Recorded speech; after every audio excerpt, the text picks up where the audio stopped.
Human Entertainment Production. The Fallout series has been around since the late 90s and has a slew of entertaining characters. Just take the Vault Boy, for example. He's blue, he's handsome, and he has such a way with the ladies. And speaking of the ladies, the Fallout series could be classified as hot chick heaven. There's so many strong and outgoing, beautiful and passionate and amazing and vigorous and hardy females that'll make you love the series even more. And since it was a Thursday, I was inspired to show off some of the very best of the Fallout franchise has to offer in terms of the XX chromosomes. So go ahead and grab yourself a glass of orange juice, some popped corn, and do your very best to not jump through the screen just to get a sniff of these beauties. And away we go! Number 10. Question for you. Who rocks a killer jumpsuit, owns her own shop, and has a mechanical IQ that rivals any scribe inside of the Brotherhood of Steel? Well, it's Moira Brown, of course, a mega cutie who wants nothing more than to teach the Wasteland how to survive. And what makes her so attractive is that darling little mustache that sits atop her lip.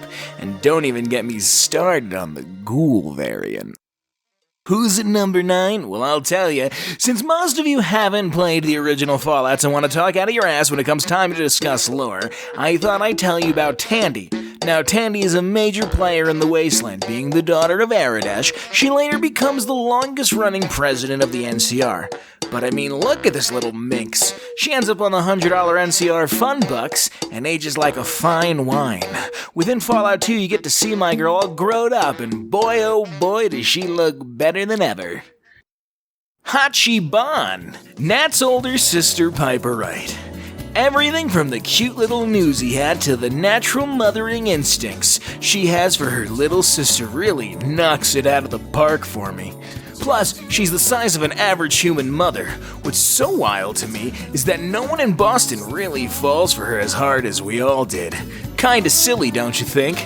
She's such a well-rounded character. She helps you out, calls you her adorable little nickname for you, Blue, on account of the vault suit, and just seems like she'd tuck you in after a long day out in the mines.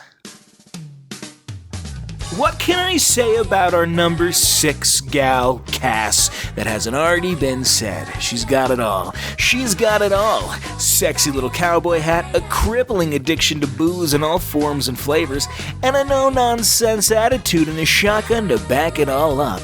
But for me, the icing on the cake is the deep-seated daddy issues. Her pops took off one day and left her with a shiny necklace in her name, making her crave for the love and appreciation of anyone that comes her way.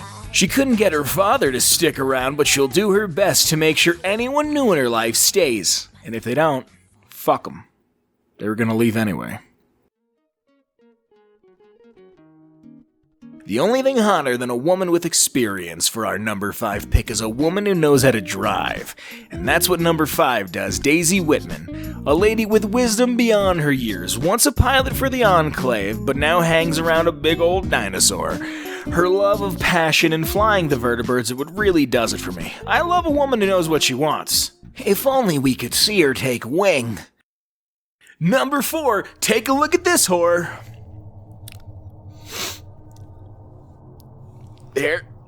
There she is. Just take a gander.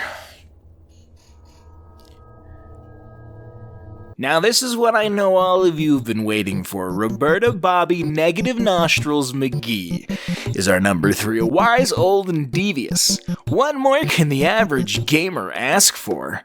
She's trying to get one over and rob a bank or something. I don't really remember. I only did the quest once in the wiki super short. Either way, she's a fun little character that probably should have showed up a little more in the game. Oh, did I forget to mention? She's also a ghoul.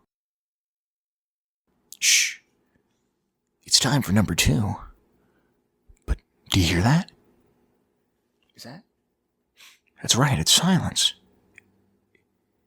And that's why I put Christine Royce at number 2, the strong, silent, determined type. She's not silent on her own accord, but silent nevertheless. A Brotherhood scribe that was part of the elite circle of steel. Her story seems to be slightly intermingled with all the major factions of the Mojave. From the Brotherhood of Steel, minor run-ins with the NCR, and even her reappearingness in one of the top 4 DLCs for Fallout New Vegas, Dead Money. And I mean, what's not sexy about a lady with a bald head?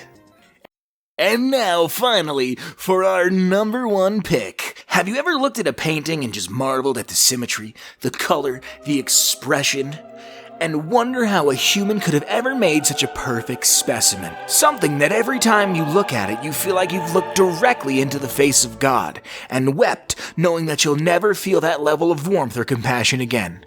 Well, that's how I feel about my number 1 pick, AT&T Lily, aka Mulana Vinethrob. She has the face of an angel and the voice to match. She's the average size of a human mother and has comedic chops to boot. She's just perfect. She was almost Squirrel Girl, if you could believe that.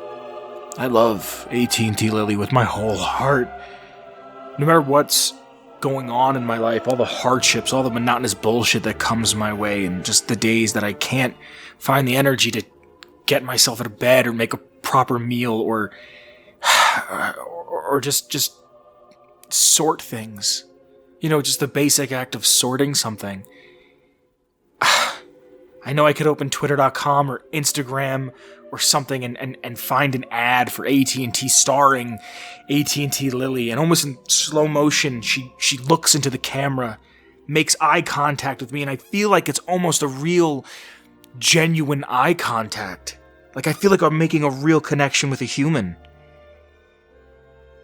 And as it's in that slow motion period, I can kind of sink back into my chair and smile. Because I love AT&T Lily. With every part of my being.